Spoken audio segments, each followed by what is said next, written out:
Estoy bien, gracias. ¿Y tú? Hola, minasan. Konnichiwa, konbanwa, ohayo gozaimasu. Yokoso. So, I decided to come on earlier earlier today instead of later. Um, because I got a lot of stuff to do today. I got quite a bit of dishes to do. I gotta make a dish today. I'm taking the lead, and I'm not really worried, but it involves a lot of preparation. And I want to finish my resume today so I can have it looked over tomorrow.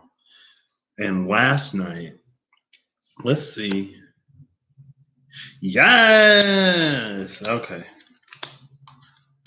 I'm going to see first if I can pick up where I abruptly ended the video. Just to see if it's possible, not to see if it's possible, but to see if everything is still in place. Because I am a little curious. This was up here. So this was the last card. There should be 10. 1, 2, 3, 4, 5, 6, 7, 8, 9, 10. Oh, nice. So I talked about the space that I'm in right now and what came to me. A lot of times I'll be out doing something and things will just come to me, right? So for me, connection is something that's like always on. It's not like on here and off there, or like I got to meditate to reach that point. It's just there. Like sometimes I'll be in a situation um, and I'll get something and I'm like, oh my gosh, does privacy not exist? Like, is no time sacred? I mean, it really be like that though. If I'm being 100% honest, and I'm just like, okay, well, work, sis, work. All right, I'll take a note of that for when I'm less preoccupied. But hey Mimi, are you doing better today? I'm doing pretty good. I have been a little forgetful. I've had Butterfingers, like, so I was getting the rice set up for lunch, and I put the rice in the rice cooker and I plug it up, and then I sit down and I start watching anime. My buddy is like, "Oh, I'm gonna go take a nap," so he wakes up from his nap like half an hour before he has to go to work or whatever. And he's like, "Patrick, you didn't set the rice to cook," so it was just sitting there. I was like, "Oh, I forgot. Sorry." Um, yeah, but I'm gonna get some more water. One second.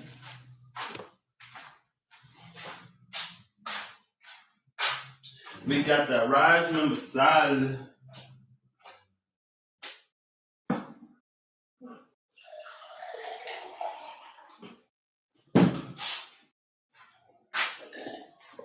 And the thing that I love about a lot of Indian dishes, especially a lot of the curries, they taste even better the next day. So today we had like um, spinach and potato curry. We had lentil soup and egg curry, and they were so good, so good, so good. Where did my glasses go? I didn't even find him. He had to find them for me. He was like, all right, let's look for these glasses. And I was like, I feel like they're in the laundry room. I feel like I took them in there. And he went in there. He was like, I'll go look. And he said they're literally just sitting out in the open. But that's the thing. It's like sometimes when we're looking for something, the harder we look for it, the easier it is to overlook. And he went in there and found it immediately. You reached out to Dave and told him what you've been going through. He did energy healing on you while you were asleep and you feel so much better. Glad to hear it. Yeah, they do. They do. Which is why, like, honestly, because I was gonna make this for tomorrow. Like, if you just make it the night before and then eat it the next day, it'd be pretty good. But I got a little bit left for dinner. Anyway, so I was thinking about all of the stuff I was talking about yesterday. And so this morning he had an interview at like 10:30, and it took a while. And so I was in there and I opened up my phone, and shout out to Amanda from Anamkara Messages. Um, I was like, oh, I should like subscribe to her and hit the bell. So I went on to subscribe and she was live. I was like, okay, work, sis. Okay. So I'm watching her live. And then towards the end of the live, I forget what exactly she was saying, but it took me back to, which is why I started talking about when things just like drop. Um, about how when I was walking the other day, and it just came to me to allow the world to sort of write itself anew. Um, And basically, by the end of her video, because I came on here and I'm like, well, the element of earth is confusing because it's like we can't exactly immediately just leave one thing and embark upon another. Also, I talked about like grounding and anchoring certain energies and things of that nature. And it's so interesting. It's so there's just so much synchronicity, I guess, in that for me. There's like synchronicity beyond synchronicity, and low key I'm just like what. Like for real. But anyway, it is, I guess, to just allow the world to write itself anew. And where I was a year ago in all of my calls to and challenges to anyone who would call themselves spiritual or a light worker, that's not the space that like I'm exiting that space. And I'm entering a space of allowing the world to be written anew and also building the world. And so there's a lot of stuff that honestly it's just, I mean, I guess if it comes up, it comes up, right? But it's not really for me to focus on anymore. Like now there are more people to focus on that bit, and I can go even further. Um, And yeah, I remember right before my friend came in, I was talking about how so I literally put all the cards away, so they're all like in the same order, which is really nice. But I was talking about how Tyrael has this red snake and how like it's this big old long red snake. It goes above the crown and stuff. And how in this Semyaza card, it's a white snake right here. You see that? The little white snake? And this was the Semyaza that felt like an imitation. It felt like a conglomerate of man energies that tried to sort of push themselves into more divine spaces. But this is like the real deal. That's what I was talking about when I mentioned the snake yesterday. Um, if you were curious. So the last card, the card that only has one angel because the other Penamue is has taken a leave of absence. Penamue said, "I don't want nothing to do with y'all no more." Penamue was like, "I was rooting for you. We were all rooting for you. How dare you learn something from this?" I can't like I've been looking. I don't know where this card is. Hello, like hello, and I think it's the only card that I'm missing. Unless I'm crazy and there wasn't a second one, but I'm pretty sure there was. So the card, the last one. Oh, I looked at this. I looked at this after I was live and I was like, oh my gosh, that's perfect. It's the 10 of diamonds. Again, a blistering heat and freezing cold that lies at the heart of creation, the truth of the heart made plain and beginnings. And then we get Duma, angel of dreams. Languishing aloft, the master of dreams rests in repose. Among the stars it makes its nest, swathed in silver and gold. An untold truth is to be spoken aloud, lost to the chiming of a bell. And here's the truth of the heart made plain. And also this angel of dreams coming in after I was talking about this. Hold up, wait. Oh, I guess that was far. That was far. Let me not get these mixed. This was here. After I was talking about this energy, where it's like there are spaces that the Hierophant can't encroach upon, but it can subconsciously program you. It can work its way into your mind and into your heart and into a lot of things so that when you approach those spaces, it silently it has a silent presence. It doesn't necessarily have the authority to speak directly to you in that space. But again, it can program you in a number of other ways to maintain a sort of presence there. And then coming into Duma and Sariel or Fanuel, it was basically coming into this space where, like, there are spaces where the divine is trying to reach out more directly. And again, like old Hierophant can't get into those places itself, but it can rely on all of the programming and conditioning. And so I love this coming out with Duma here.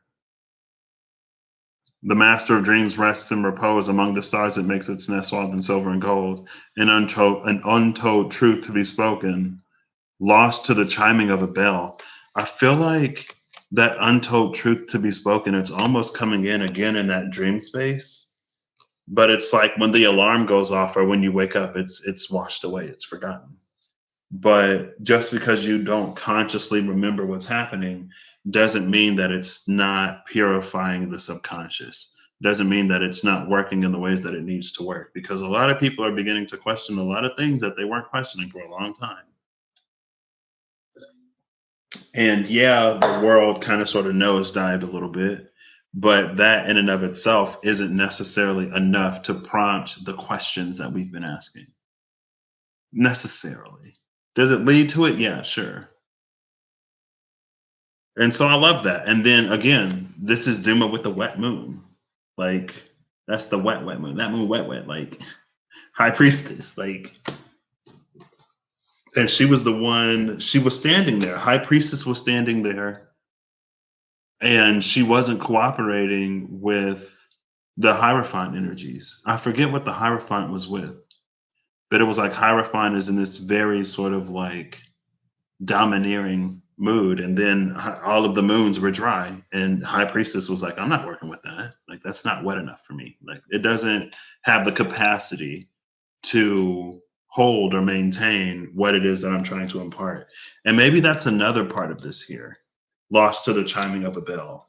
Maybe it is that, like, we sort of receive these messages, or we're prompted to do things, but if we don't have the capacity to see it through, then it's like it's lost to us. And the shadow is our capacity. So the amount of healing and work that you've done on your shadow and integrating shadow, right? There's a difference between like excising shadow and integrating shadow.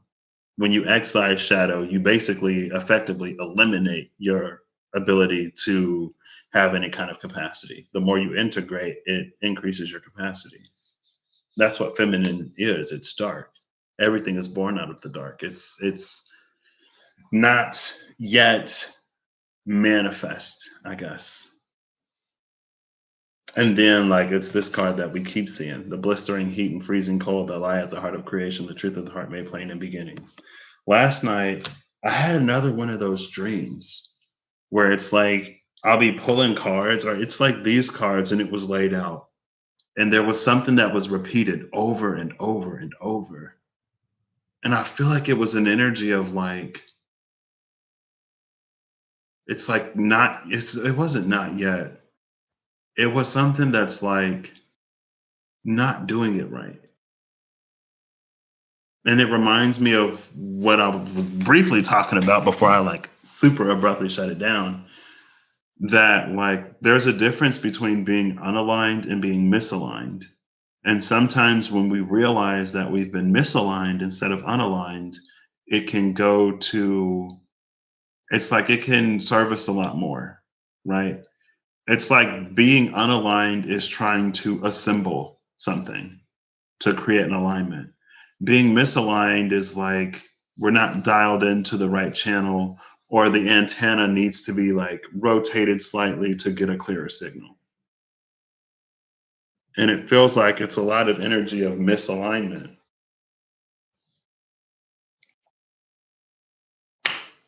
So the two cards that were at on top of all of this, it was Muriel, Angel of Cancer, and the Two of Diamonds. A forced uprising and an ancient word that stirs ancient things to life whispered. See, that's that energy where it's like it's happening in some space, regardless of whether we know it or not, right? That's that an untold truth is to be spoken aloud, lost to the chiming of a bell. And it reminds me of that one card. Let me see if I can find it real quick. It's it's like a bell that here it is. It's literally right here. King of Diamonds. A bell that brings the physical and intangible into harmony as it pulses out into the universe, collision or cohesion. That collision or cohesion is like if it is a constructive energy, it'll build upon itself and it will sort of ripple out and it'll have the grounds and the foundation on which to establish itself in our lives. If it's collision, then it's like it's that destructive interference. So it's like one of them cancels out the other one. And what ultimately ends up happening more or less is like a stalemate energy where things don't necessarily improve too much. Muriel is, I've read this one quite a bit too, I should know it. The face we show on the outside and who we are inside is always different. That shell we build over our hearts exists to gird us against the barbs of the world. As we grow, that shell hardens, but the need to let others past it becomes equally as valuable. The essence of this sign is not only a shield that holds harm at bay, but it is also the warmth that brings life and healing into our lives.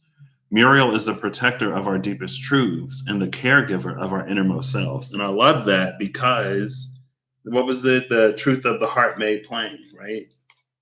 The caregiver of our innermost truths. No, protector of our deepest truths, caregiver of our innermost selves. And I feel like that's another card that's been popping up as well. So anyway, things it's like they've already kicked off. They're already starting. And we can mitigate if we want, or we can just sort of like embrace it full force. So that was the end of yesterday. Now I'm going to, I guess, shuffle these up, get a final message, close this down, and then get started on everything that I need to do because I lose track of time. I do. But when somebody goes live, I want to be there. And it's so like I've been feeling the pull to, okay, work, sis, work, sis. Oh. I've been feeling the pull for a minute towards community again. And the experience that I had of YouTube and the spiritual community was not great, but I'm glad I allowed myself to be open to experience what could be because I really like the spaces that I find myself in now. And they come with a lot less of the stuff that I didn't like from the last time. Um, this is a lot of cards. And then there's the gate of Sahakiel.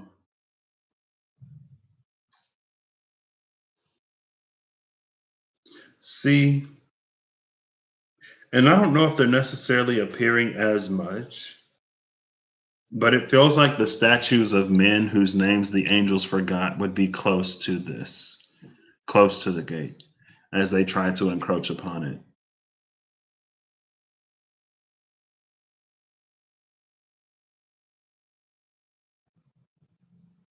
But it feels like it's being open again. It reminds me of that dream that I had about the race, right? There was a gate that was opening, or there was a portal that was opening, and I was with somebody. Well, first, I wasn't with somebody. Something inside of me knew, like, oh my gosh, like the portal is open, the gate is open, it's time to go. So I had to like go get somebody else and then bring them back to the portal. And by the time we made it back, it was about to close. And they were just standing there. And I was like, I can't force you to walk through this thing, and I'm not going to miss out. So you can hesitate if you want to, but I'm doing this. And in the dream, they chose to they chose to hesitate to the point where the portal was closed. Now, I don't know what happened to that person after that because I was already on the other side. And the first challenge that we had, I remember it was in a library, but it was in like the children's part of the library. And we're like, what are we supposed to be doing here? It was like the amazing race, I guess. But despite what you experienced, you still stayed open to connections, but followed them, following your intuition more now. Yeah, no more doubting. Um, and I remember we were like, what are we doing? And I'm like, look at the notes, look at notebooks. I'm like, maybe because it felt like one of those things that other people had already gone through. It almost felt a little bit like a labyrinth. And I was like, well, let's read the notes of the people who came before us. Maybe we can find something helpful. They weren't helpful, but I thought maybe. And then there was the proctor of that phase of the whatever it was. And I asked him, I was like, so like, what are we supposed to be doing in here exactly? Like, and he told me to go look in the mirror. And Eve, hey Eve, how you doing today? Did I catch you on another lunch break? I had lunch. My lunch was real good today. The egg curry was really good. I wish we had more eggs because I could definitely go for some more of that. Um, and so he was like, "Go look in the mirror and you'll see." And so I look at the top. I walk outside, and then when I walked outside, it looked like a mall. And I look up because there was like a reflective like glass or something like that. It wasn't a mirror. It wasn't like a mirror. Yes, lunch break. Okay. You had a banana and pineapple smoothie. I am not a fan of bananas or pineapples, but I'm sure you enjoyed it. Oh, girl. This isn't so the card that came out is Satariel, Angel of Deception. Bottom of the deck is Phanuel, Angel of Truth. With Verkiel, Angel of Leah behind that. What's that about? We'll get into it. I got cards down here. I'm actually going to put this one back so I'll remember who was at the bottom. And that's when my mom popped up, and my mom was like, "You didn't even go look in the mirror." He said, "Look in the mirror, not look in a piece of reflective glass." He didn't say try to catch your reflection in the odd thing. He said, "Go look in the mirror." And I was like, "Okay, mama, wow!" Like he did dropped in a little mango powder too. Ooh, I had a mango for like the first time, the last time I was here, and Sonny was like, "You like it?" I was like, "It's all right. It's pretty good. It ain't as bad as I thought it would be." Um, And so she went over to look at the mirror and she was like visibly just like shook at what she had seen. But the mirror ended up being like it was this tree. It was a tree in the shape of a mirror. Um, and she looked in it and she was confused. So I looked in it. You love eating mango and chili powder. I think I've heard of something like that before. We're probably going to go back to the Indian store tomorrow or this weekend at some point. Maybe I'll try it because they'll probably get mangoes. And we got some chili powder here. Is it like a cantaloupe and salt or grapefruit and salt? Um, but yeah, so I looked in the mirror and I see myself as a child. And instantly I'm like, oh, okay, like I know what this is about. I know how we get to the next phase. Like, oh my gosh. And so I walk back in and I've talked about this dream probably at least like 3 times. Um, And I looked to the proctor dude and I was like, oh, I get it. Like, this is clever. This is clever. And he just looked at me and smiled. And so um, the key was like the imagination and belief of the inner child. It was in that sort of, I guess, unbridled exploration before there is a real fear of disappointment or an expectation for things to not work out. And so then it turned into this whole like game of Clue or whatever. I've never played Clue, but it turned into a whole game of Clue or whatever. A little spice to the juicy sweetness of the mango. Yeah, okay. Apparently, so he was telling me about like umami, and he's like, In some dishes, they combine sour and spicy. And I was like, wait, like, wait. I'm not a huge fan of sour personally. I do like sour and sweet, and I'm starting to develop an affinity for sour and spicy. Um, I tried like one Mexican candy before because one of my buddies was always trying to get me to eat Mexican candy. Um, and then that it opened the pathway for others to begin to do as well. And I don't know why this reminded me of that dream. I don't know why I started talking about that dream. I don't remember. I don't remember. But I got like 6 cards that came out. So I'll do the bottom of the deck last. So, oh, look, we got even numbers. If this is a 2, that'd be really cool. Oh, so the card missing here is the 2 of Hearts. I'm going to go looking for the 2 of Hearts really quick because I got 8 spades, 6 clubs, 4 diamonds, and 2 hearts. We're doing even numbers. It would either be the 2 of Hearts or the 10 of Hearts. Let's see which one I find first. 2 of Hearts came out first. Where's the 10 of Hearts? I'm curious. It might be on the table. No, the 10 of Hearts isn't on the table. I'll take that too. So these 2 are between this little portal. Wait. Right?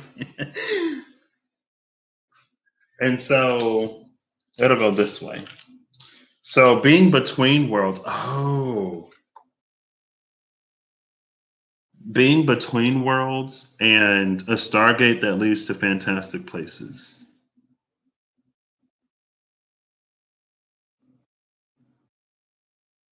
It's interesting that one is upright. Yes. Hey, Blooming Rose, how are you doing? It's been a minute. Yeah, so I'll be going home Monday. I'll be home on Monday. And my mom said that it arrived like the day after I left. I was like, of course it did. Of course it did. I can't wait to get back and use it. I'm so excited. um, it's interesting that one is upright and one is in reverse, but it feels like this is the sort of space that we're working between. The cards that came out is rearrangement and coagulation, seeing the truth of the self and distorted creations abound.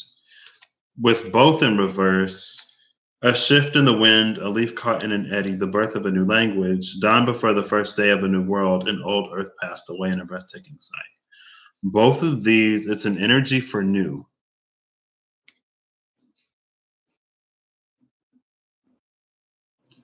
But the thing about the leaf caught in an eddy is that it's like sometimes it's like we can lose ourselves in the excitement or in the craziness of so much happening at once to the point where we don't actually make any movement, right? The winds of change. You're good waiting for 5 o'clock somewhere. Now, personally, I'm not the type of person to wait. I'm just like, if I want to drink, I'm going to drink and I'm a drinking. So, because I remember on campus one day, it was like 10 in the morning, and there was a bar that served food and they had breakfast. And I was in between classes and I wanted a few shots. I was like, what's the shot of the day? She was like, oh, some like berries and twigs or something, something like that. And I was like, I have one of those and I'll have another shot. And then she was like, how's the shot? I was like, that's pretty good. And she was like, I would try it, but it's kind of early to be drinking. And I was like, okay, girl, read me. Read me. Yes. It's 10 a.m. and I'm having a drink. So what? I'm drinking responsibly. I'm gonna still be functional from the rest of my classes today. And I was. Um, but this energy here, It's a little bit like circling the drain. It's when we get sort of lost in the fanfare of everything happening. It's like when you're really excited for something. It's like when you go to the grocery store with the grocery list. You do that when NYC. I had a few drinks the other day. It wasn't enough. I'm just playing.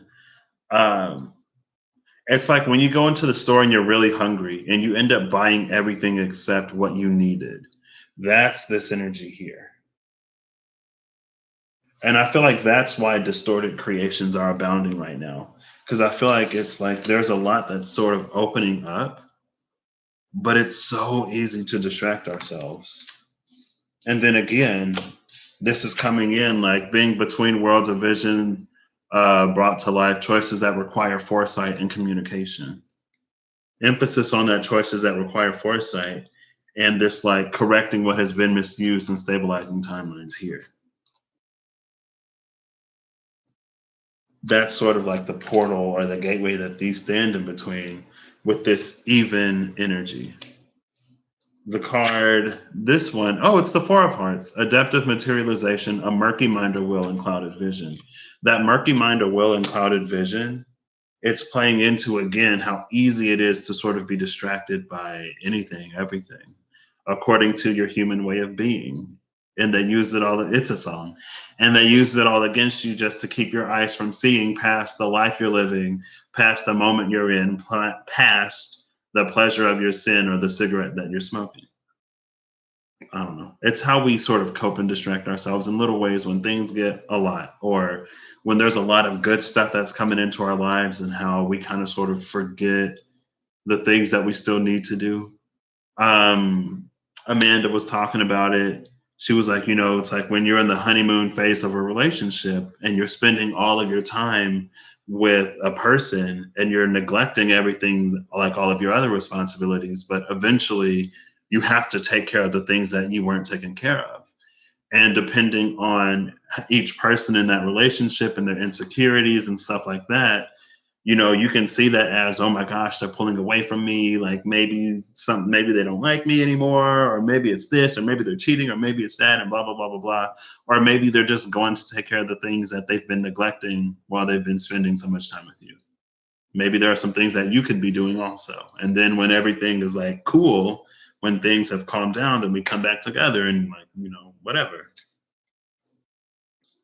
Why am I bringing that up? I already forgot. Oh, because when a lot of good stuff starts to happen, there could be things that we sort of neglect, right? And then things kind of sort of fall through the cracks, and then we have to pick those things back up.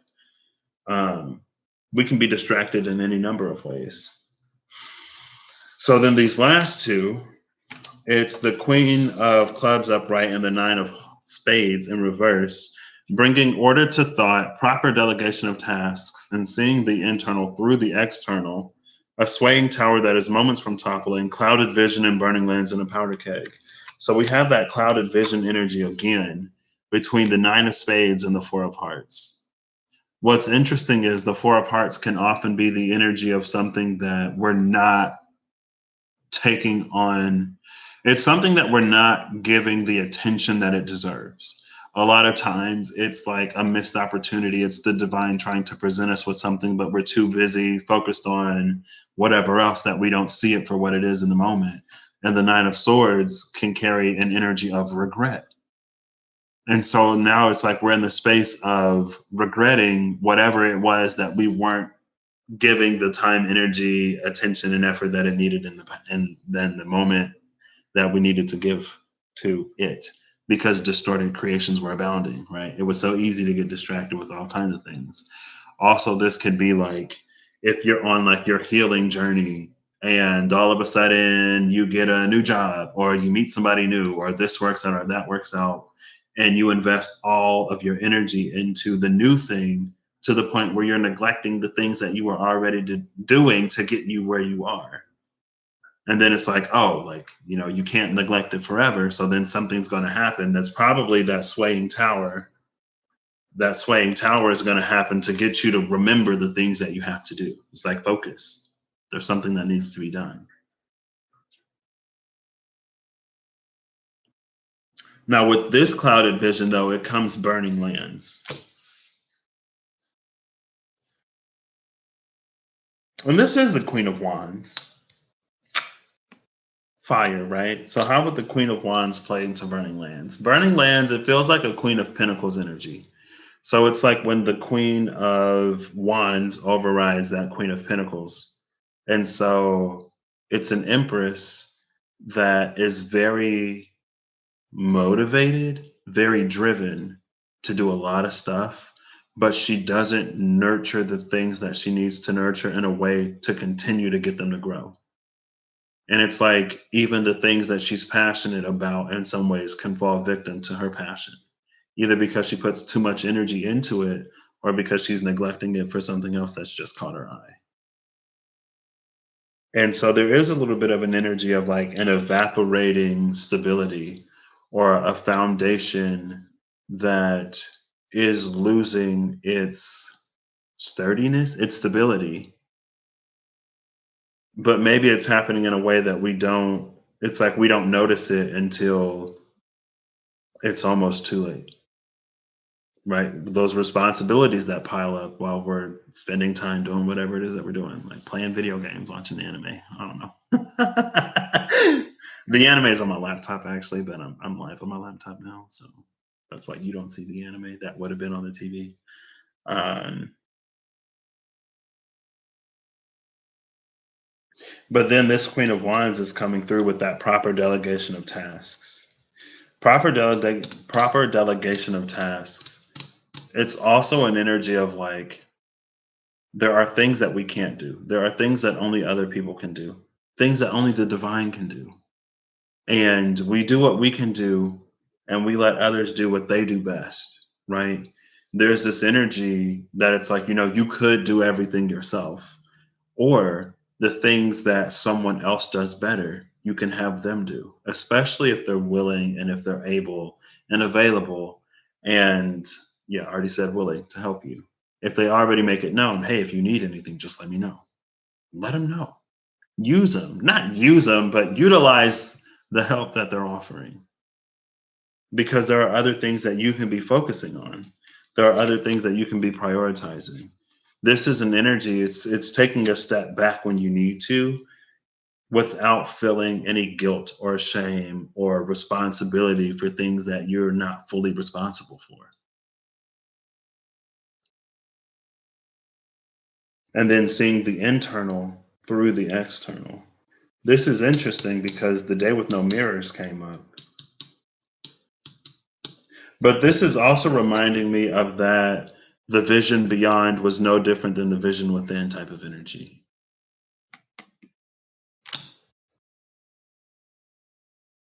And this was actually with this one.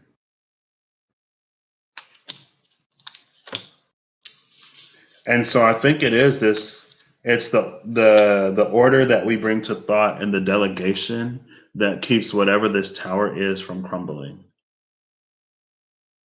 And so it gives us more clarity when we navigate certain situations that could be interesting, that could be a little confusing, right? And that was this energy. This was the energy where we can get easily lost, easily distracted, easily swept up by the emotions, the feelings, the zest, the sudden miraculous change of events or whatever. But we get so lost in it that we neglect the things that we need to do. This is us staying on top of the things that we need to do in order to prevent that tower from even happening. Because the tower will happen in order to sort of refocus our attention on what needs attention. But also with this Queen of Clubs energy, it's not to not enjoy whatever is coming your way to be enjoyed. That's why, again, why the delegation of task is important. Because if you can properly delegate, then you have time to enjoy, right? You go to work and you also have time to enjoy the fruits of your labor. And sitting in the middle is the adept of materialization. The adept of materialization isn't quite the red joker. The red joker, it's literally right here. It's more of a master, mastering the game of life, but it's in reverse. So we're not quite yet there, which makes sense because we have the adaptive materialization here. But that murky mind or well and clouded vision, that's what we're kind of sort of in the process of honing and refining as we're going through whatever it is that we're going through. And with also material intervention in reverse, I don't know if the divine is necessarily strong arming as much or forcing changes as much as they were before. It's almost like it's a little more hands off right now. It's a little bit more like because when the divine does everything for you, you don't do anything, or you only do the bare minimum to get what it is that you want. Right? It's like you do the bare minimum, you get a little bit of a bone, and then you go off and you focus on that. You neglect everything that you were working on. You hit a tower moment, you focus back on the things that you needed to focus on. And as a result of you doing the work that you need to do, you get rewarded again. And then you jump all full into that reward and you neglect all of the work that you were doing to get you that reward in the first place. And then you have another tower moment that gets you to refocus back. And then it becomes this cycle of very like stuttered two steps forward, two steps back. Well, two steps forward, one step back approach rather than a more continuous journey where we're always doing the things that we need to be doing. And at the same time, we have time to appreciate the rewards and the things that are coming, right? That would be mastering the game of life. But in reverse, and with the lack of material intervention, again, it's a little bit of that energy of what is required of us right now and what doesn't really work to make sure that we do whatever it is that we need to do.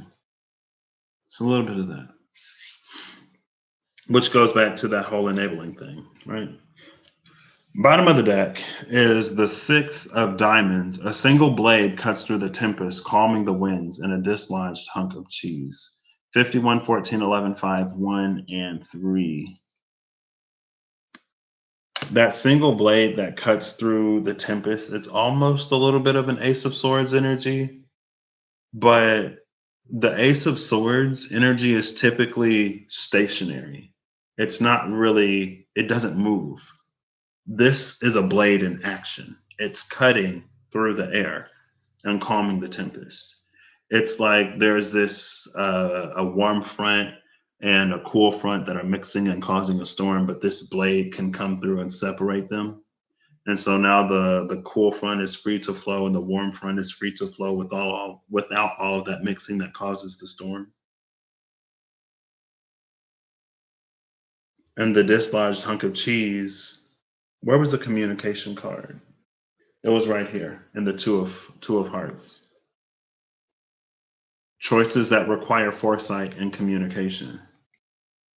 I feel like the hunk of cheese is stuck in the throat and it's something that we can't communicate. And also it gets the heart. It does something to the heart and the mind because the brain is like, oh my gosh, like I might suffocate on this piece of cheese. And then the heart starts racing because it's like, but whatever this is, it feels like there's an ability to bring a lot of clarity to certain situations merely by having conversations.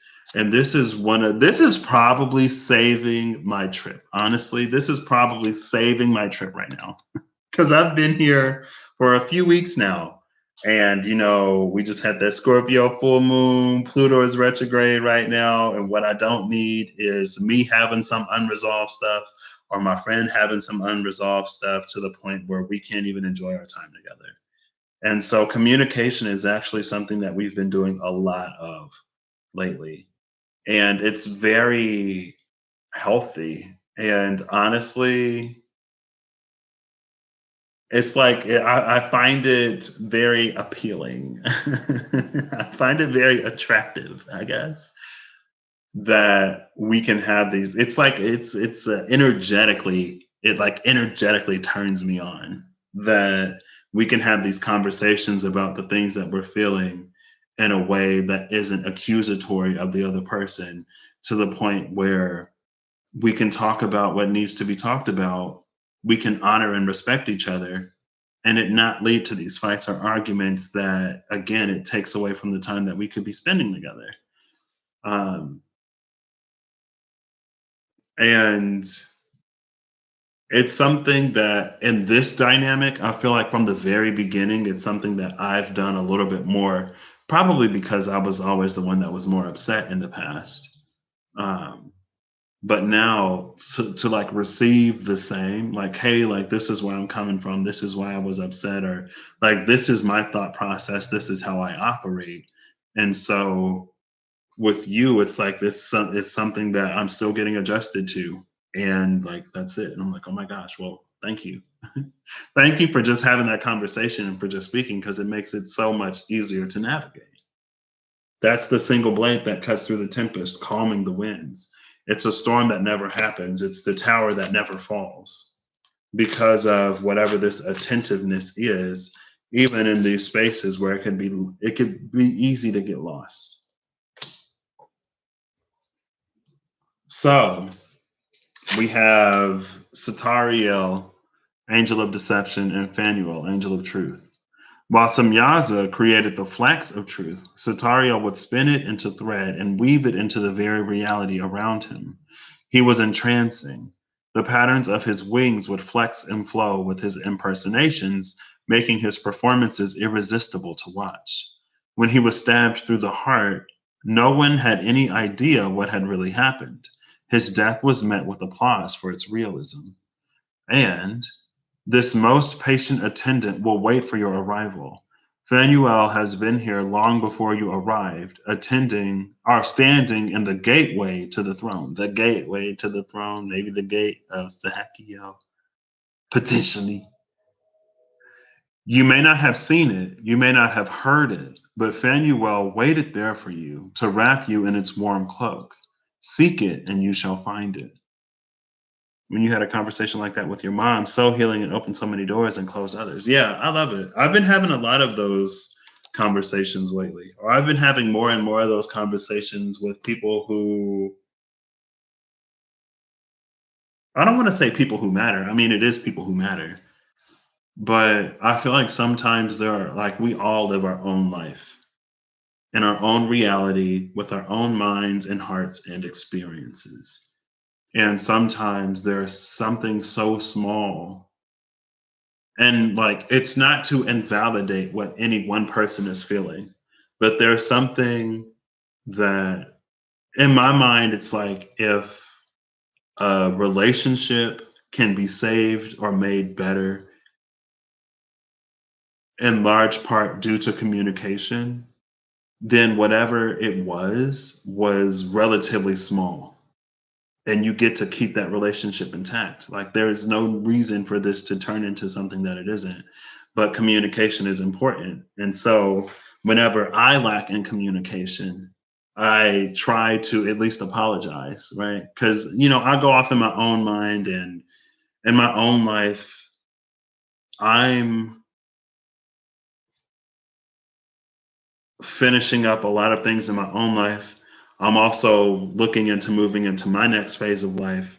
And quite a few of the people who are close to me are sort of navigating their own lives. And I'm a confidant for a lot of them. And so I have the capacity to deal with what I'm dealing with and to deal with whoever I'm talking to in that moment, like whatever they need. But if it comes to like things outside of that, then I may not have as much of a capacity because that focus may be shifted in sort of whatever direction, right? It's that, like, whenever you're not attending something, things happen. And so then it's a fluid focus. Um, but whenever like if I realize I talk about accountability on here and I practice it, or I do my best to practice it. It's not all words, like I actually mean it. I mean what I say and I practice it. Um, yeah, and it's something for me that it's like, again, I feel like I'm only now, like I knew that I had a lot of regrets in the past, but I feel like the way that I can live my life now and how liberated I am and how empowered I am to have certain conversations or to be open and vulnerable about certain things, it really makes me like keenly aware of how many regrets I had in the past. Regrets of not apologizing or not talking to someone or not telling people how thankful and grateful I am for their presence in my life, or not being a little bold and adventurous and courageous when it came to doing something that I wasn't completely comfortable with, or how, and it's all these things. And what's the most interesting, I guess, to me is whenever I confront someone outside of myself in a certain space, and it's like the view that they have of me is completely different than the view that I have of me. And in my own mind, it's like things can be made worse than what they actually are. And so I'll be like, oh, sorry that, I'm like this, or sorry that like this is something that I'm working through now. And they'll be like, well, I don't see you as that. And I'll be like, what? You don't? But this is the narrative that I have of myself. But if someone on the outside, doesn't see this in this context, then this is something that's a little bit internally conflated within me, or inflated, whatever, right? Within me. And it's actually not as much of my narrative as I would think it is. Because if it were, it would be more apparent, it would be more obvious, it would be more pervasive, it would affect me in a lot more areas of my life than it does. I'm just like, huh, wow. And it was that very thing that led to the first mind-blowing breakthrough, that I didn't used to give myself a lot of grace. I didn't take into consideration the difficulty of the things that I was going through, and that I was doing my best in the moment to deal with the things that I was dealing with almost no help.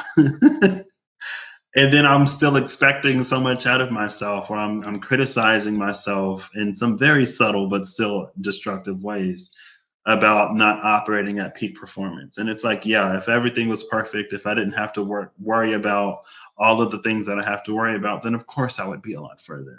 There would be a lot less restriction and obstacle and obstruction in my path. It's like, yeah, but that's not the truth. And I can't treat myself or the environment as if it were the case.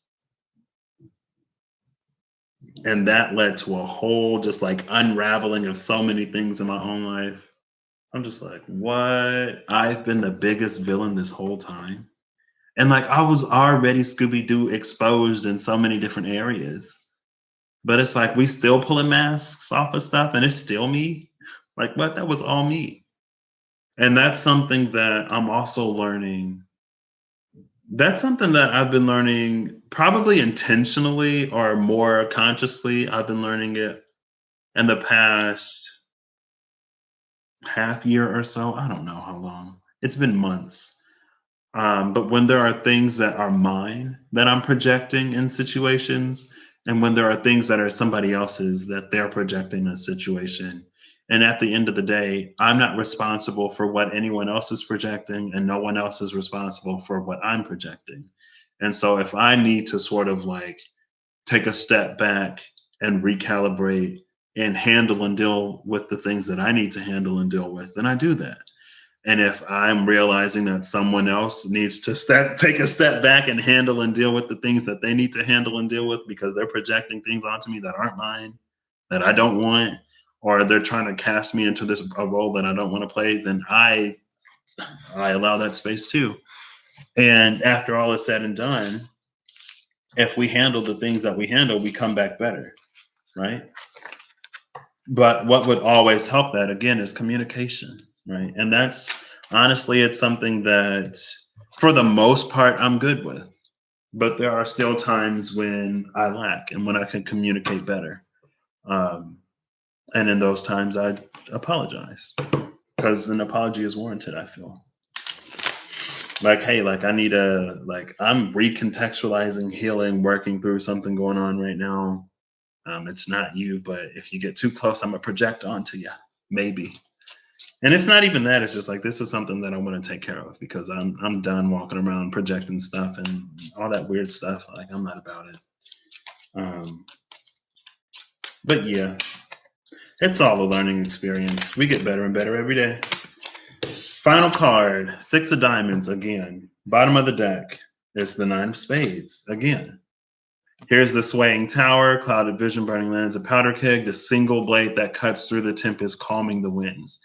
This is about preventing these tower moments from ever happening because of communication, because of truth, and because of the work that we do to sort of ensure that things don't get to that point, right? A tower moment doesn't happen if you don't need it to happen. A tower moment won't always happen if you don't need it to happen. If you get right, if you heal, if you take care of whatever it is you need to take care of, then the tower won't fall. But if you don't, then it will. Okay, final angel, please. Zachiel almost came out. There's something about the angel of mists, the fog, and being in between. Maybe it's almost like since Chazakiel didn't take a stance the first time when angels and man fell out, Chazakiel was left in that in-between space. Maybe the veil is all Chazakiel. And it's the angel of the mists and it's the veil, so I would see it as, in that sense, like accurate or not too far of a reach. But in that, it sort of becomes the liaison between both sides, man and the angels. Barkiel, Angel of Pisces. Of course, the top of the deck is Penamue, because, girl, he loves to make an appearance nowadays. What hath been wrought across the fiery hilltop, these sculptures of men whose names the angels forgot. When harm comes to the people, the relationships and the things in our lives, we have to take time to help repair them. It's not easy, but bringing those pieces back together is what we have to be to live a good life. In those moments, we are close to Barkiel. Deep down, everyone has a nurturing aspect. Choosing to cultivate it helps bring us closer to our truer selves, and cultivating it is a choice. I was just thinking about Barkiel the other day. It popped into my mind for some reason, that crown of thorns, right? When Jesus was crucified, he wore the crown of thorns on his head, but the crown of thorns is above Barkiel's head. Like, we can't take on the pain of someone else as our, like we could. It's not for us to necessarily suffer on behalf of other people now.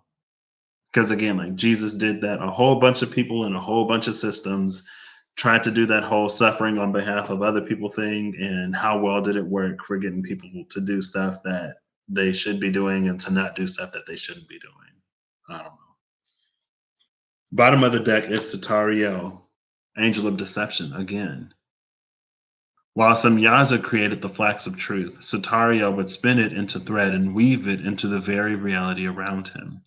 He was entrancing. The patterns of his wings would flex and flow with his impersonations, making his performances irresistible to watch. When he was stabbed through the heart, no one had any idea what had really happened. His death was met with applause for its realism. And what's interesting is, I'll go find it, because I looked at those things earlier today too. And that not in the Samyaza card, the one that was on the other side of the gate. No, it was the one on this side. Oh, see, but then that's that storyline I was talking about, where it was the one. It's like, it's reminding me of that show I was watching where there were people who killed an ancient one and took in parts of her body to become gods. And then it's reminding me of like when the Olympians defeated the Titans. When the Titans were in control, it was the golden age. People just had sense and people weren't terrible people. Everybody was a decent person. We didn't need laws because people were decent people doing decent people things to people and not doing indecent people things to people. And then the Olympians rise up and slay the Titans, and basically the world is plunged into chaos. And now all of anyone who falls within the domain and realm of those on Mount Olympus are subjected to their whims, right? They do all kinds of things to people, punish people for things that other gods do, like Zeus out here getting everybody pregnant, and Hera can't control her man, so she punishing the women who were victim to him just doing what he wanted. The gods who would like chase certain people. It was reminding me of who Daphne, chased by Apollo, prayed to her father, who was like a river god. He turned her into a tree so she could escape him, and then he took flowers from her branches and wove the laurel crown. Or he took the leaves from the tree, and the laurel crown, it's from Daphne, who was trying to escape from Apollo, but he's even in her life as a tree, he still claimed her. And it's like that's very much this samyaza energy. It's how we twist and mangle the divine into these things that serve our purposes. And it's these people, these little like almost face, not faceless, but blank expression, white clad individuals. And look who's around Phanuel when Phanuel gets stabbed in the heart. It's like sent those to take Phanuel's power, to make himself a god, the angel of pride.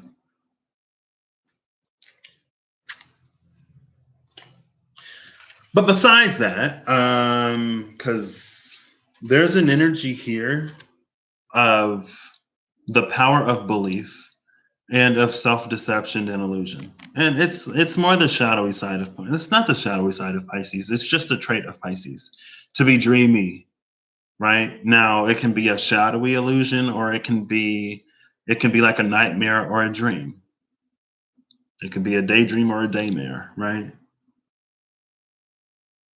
It's sort of how we use and how we spin and how we create our own reality. And then there is Penamue, still just, whose names the angels forgot. The statues of men whose names the angels forgot. Because, the divine and the angels will unconditionally love you, but they're not going to support you in all of the foolishness that you want to get up to.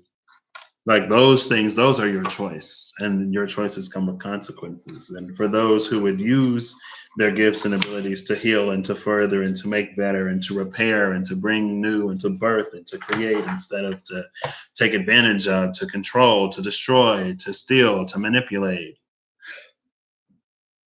Like that's why the veil is what the veil is, I guess. It reminds me of another dream I had where there was a magical space and there were these little creatures. And it reminded me of Adventure Time, to be honest.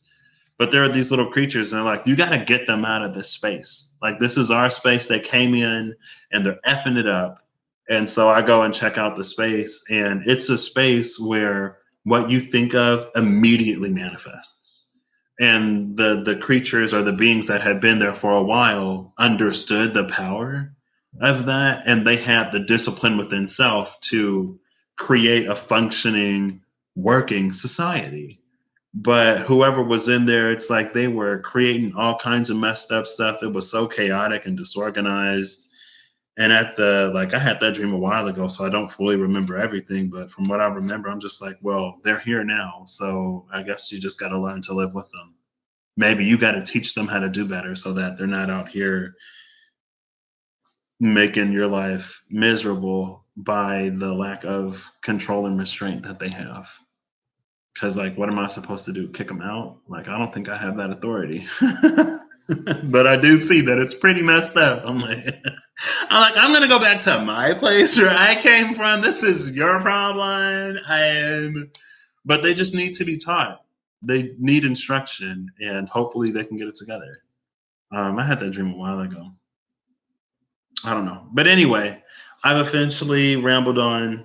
Honestly, I might just take a break until I go home and I have other cards that aren't these, because I am curious to know sort of like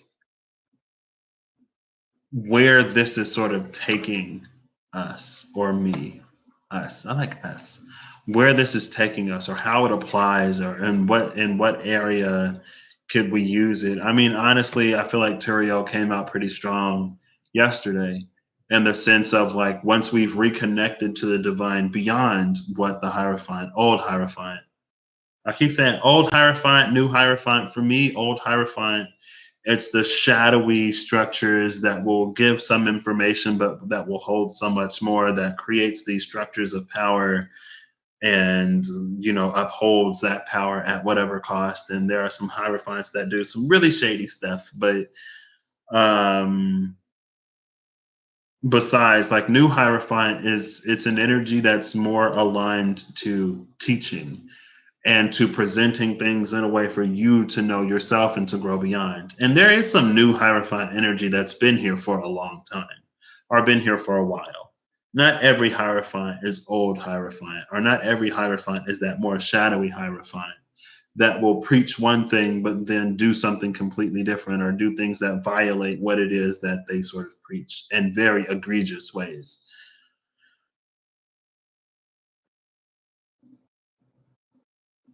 And yeah, Turiel, after we discover the divine and how the divine can really operate and move when the need for the veil isn't as strong. I like us. Yeah, me too, Eve. But sometimes I'm just like, what is this? Like, how is this applicable in my day to day life? Cue in my earth placements that are like, okay, like this is cool, sure, but like, what can I do with this in my life to make my experience any different? Or is this just like a potential telling of a certain history? But again, from this perspective and from looking at humanity, and from looking at what some people will do with a gift or an ability, and how it's just not great things can happen. Now it does seem like the veil was erected more out of a necessity because of man's unbridled and uncontrolled desire to have and to possess. It's the gluttony. Or maybe it's all seven deadly sins. Maybe the seven deadly sins are the seven reasons why the veil had to be put in place. Because without that veil, people were just killing angels, apparently. I don't know. Trying to take their power or something. Blame Azazel for teaching man how to create weapons. I'm just playing. I feel like enough people did that according to the card. It's not his fault. It's not like he told people go crazy.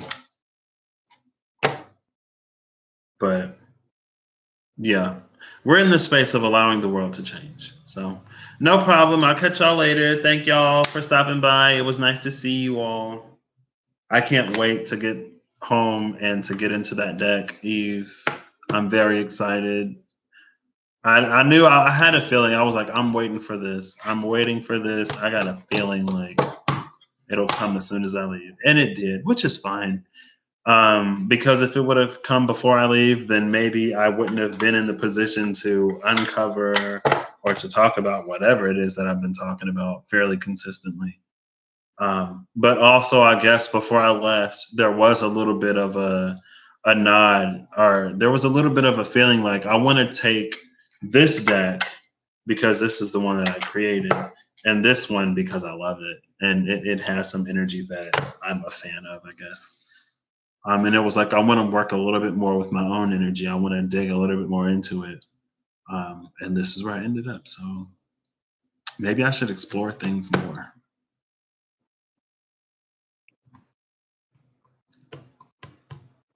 I don't know. We'll see. No problem. I'll catch y'all later. Have a good. I hope you have a good whatever whenever you see this, and I hope you're acting. I hope that you have whatever time you want to have in the moment you come across this, and I hope that you're acting in alignment to make all that you wish to experience your reality. Because at the end of the day, like, the power is yours, and it's not really anyone else's responsibility. And kind of, sort of, since you have free will, no one else really has the ability to make your life what you want it to be. Your choices do that.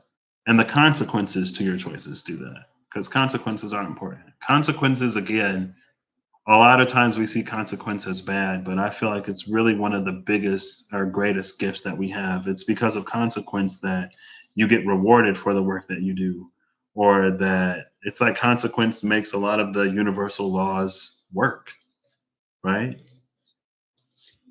Because of the things that you do, there is a reaction. And the universal laws sort of like, they can they can help inform us on how to make better choices or how to align to more accurately get something that we want rather than things that we don't want. It gives a little bit of instruction. It's a little bit of the science behind how things work. So we can more, that's why they were called alchemists, right? I guess. So that they could more deliberately put in and get something out that they wanted rather than just going about life and sometimes things work out and sometimes things don't work out and it's like what's the difference, like, it's all in here. Shout out again to Amanda from Anamkara Messages. Shout out to Eve. I watched the Pisces video, I believe, and I forget what was in it, but I was like, ooh, ooh. What was it? Why can't I remember? I feel like it was gorgeous, whatever it was. Um, but anyway. I'll catch y'all later. Have a good one or have a bad one. Have whatever you want to have. And I mean it. Whatever you want to have, go out there and have it because you only get to live this incarnation once. So why not make it what you want to make it?